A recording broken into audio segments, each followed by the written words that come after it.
এটা ছিল আমার নভেম্বরের 28 তারিখের কাজ। তো সেখানে যাওয়ার জন্যই আমি রওনা দিয়েছিলাম। আর যেতে গিয়ে রাস্তায় গাছগুলো দেখতে এতটাই ভালো লাগছিল যে সেটাও ভিডিও করতে ছাড়িনি। তো যাই হোক, কথা বলতে বলতে আমরা চলেও আসলাম। অনেকটা রাস্তা ছিল, তো আমরা ওয়েট করছিলাম। ব্রাইডের বাড়ি থেকে লোক আসে, তো আমরা সেখানে চলে যাই।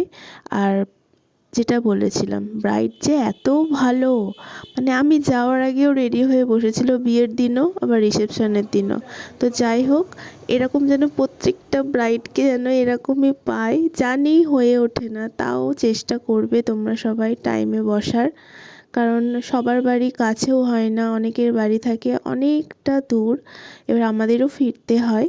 তো যাই হোক, কথা বলতে বলতে আমার ব্রাইড দেখো একদম রেডি।